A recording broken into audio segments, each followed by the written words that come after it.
दो महिला special commando जालों से भरे एक किले में घुसती हैं। मकसद सिर्फ एक है, दक्षिण पूर्व एशिया के सबसे बड़े ड्रग माफिया को पकड़ना। जैसे ही वे आंगन में कदम रखती हैं, दो छतों से जहरीली सुइयों की तेज बौछार शुरू हो जाती है। किस्मत से दोनों की फुर्ती कमाल की होती है। एक पल में वे हमलों से बच निकलती हैं, लेकिन जहरीली सुइयों की रफ्तार इतनी तेज होती है कि धीरे धीरे उनके लिए संभलना मुश्किल हो जाता है। नाजुक हालात में ब्लैक गर्ल उछलकर पेड़ की डाल पर पहुंच जाती है और एक छत्ते को कंट्रोल करके दूसरे पेड़ों पर लगे छत्तों पर हमला कर देती है। किसी तरह ये जानलेवा संकट टल जाता है। दोनों बिना समय गंवाए आगे बढ़ती हैं, लेकिन अंधेरे में अब भी दो छत्ते छिपे होते हैं। अचानक एक जहरीली सुई ब्लैक गर्ल की कमर में जा लगती है। गनीमत रहती है कि उसने बुलेट प्रूफ जैकेट पहन रखी होती है, वरना जान जाना तैयार था।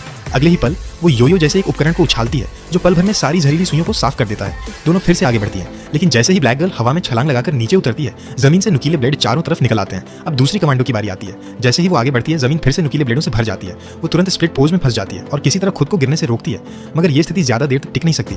बस एक पल की देरी थी कि ब्लैक गर्ल उसे खींचकर सुरक्षित जगह पर ले आती है। आखिरकार दोनों ड्रग माफिया के गुप्त अड्डे में घुसने में कामयाब हो जाती है, लेकिन ब्लैक गर्ल की चोट अब उसे आगे बढ़ने नहीं देती।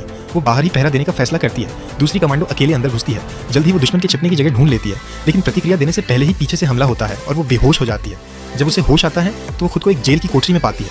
वो तुरंत खुद को संभालती है और वेंटिलेशन पाइप की ओर एक खास फ्रीक्वेंसी की सीटी बजाती है, ऐसी की ठंडी नमी ध्वनि के साथ जमकर बर्फ के गोलों में बदल जाती है।